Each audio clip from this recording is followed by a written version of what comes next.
In the vibrant anthropomorphic metropolis of Zootopia, where predators and prey coexist in a delicate balance of urban hustle and heartfelt harmony, a new voice slithers into the spotlight, one that carries the weight of personal revelation alongside animated whimsy. Huy Quan, the beloved actor whose career renaissance with Everything Everywhere All at Once captivated audiences worldwide, lends his distinctive timbre to Gary the Snake, a cunning pit viper whose scales gleam with mischief in the upcoming sequel, Zootopia 2. This follow-up to the 2016 Disney masterpiece, which grossed over $1 billion and snagged an Oscar for Best Animated Feature, reunites audiences with the dynamic duo of Judy Hopps, the intrepid rabbit cop whose optimism is as boundless as her ears, and Nick Wilde, the sly fox con artist turned loyal partner whose sarcasm masks a heart of gold. Quan's involvement isn't just a casting coup, it's a narrative bridge between the film's fantastical escapades and the profound, often unspoken truths about emotional vulnerability that echo through his own life story. Quan, reflecting on his role during promotional interviews, doesn't merely describe Gary as a villainous foil or comic relief. Instead, he positions the character as a catalyst for deeper introspection, emphasizing Zootopia 2's core message, the transformative power of opening up to others. Growing up in a traditional Chinese family, I was taught to keep my feelings inside, to bottle them up like secrets in a locked chest, Quan shares, his voice steady yet laced with the quiet ache of recollection. This cultural imperative, rooted in values of stoicism and familial duty, shaped his early years as an immigrant child navigating the unfamiliar rhythms of American life. Emotions in that worldview were private tempests to be weathered alone, lest they burden the collective. But Quan, now a father and a figure of quiet wisdom in Hollywood, sees the peril in such suppression. Bottling up isn't healthy, it's like poison seeping through the cracks, he explains. The sequel, he believes, offers a gentle antidote, inviting viewers, especially young ones, to explore the catharsis of sharing burdens, fostering empathy in a world quick to judge differences. The plot of Zootopia 2 picks up threads from the original's tapestry, thrusting Judy and Nick into yet another high-stakes adventure that tests the limits of their partnership. This time, the intrigue uncoils in the shadowy underbelly of the city's reptilian districts, where Gary the Snake emerges as a slippery antagonist with layers beneath his serpentine exterior. Voiced by Quan with a blend of silky menace and underlying pathos, Gary isn't your garden-variety baddie.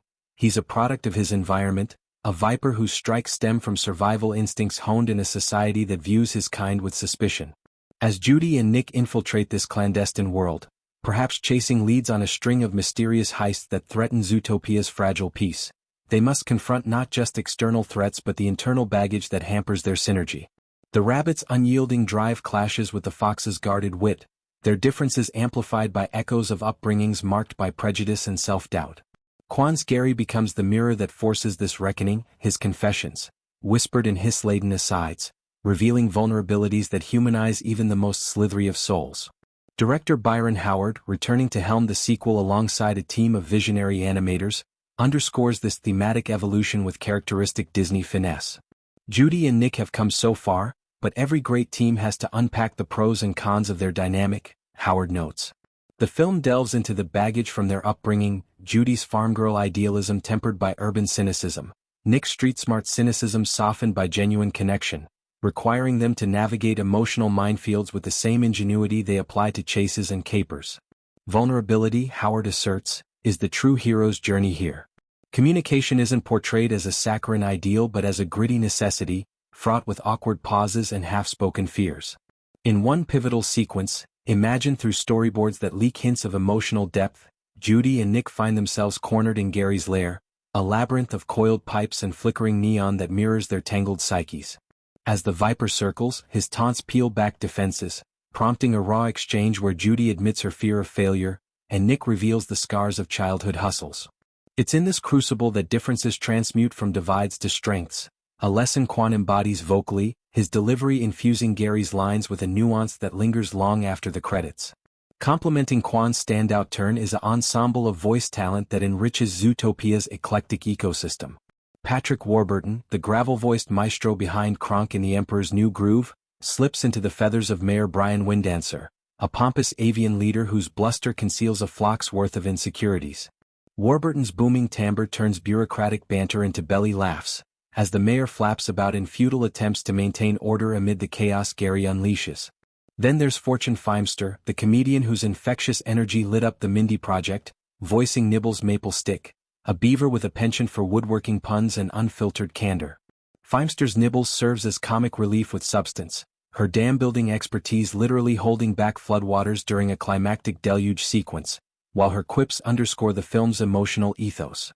Expressing feelings isn't just positive, it's essential, Feimster posits, drawing parallels to her own stand-up routines where humor disarms discomfort. Pent-up stuff turns into aggression like a beaver gnawing through its own lodge. This movie says it's okay to let it out, to build bridges instead of dams.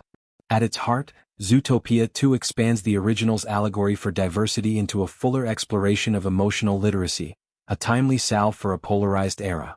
The first film dazzled with its world-building, a city segmented by biomes from the frosty tundra town to the lush rainforest district, while slyly critiquing bias through Judy's optimistic lens.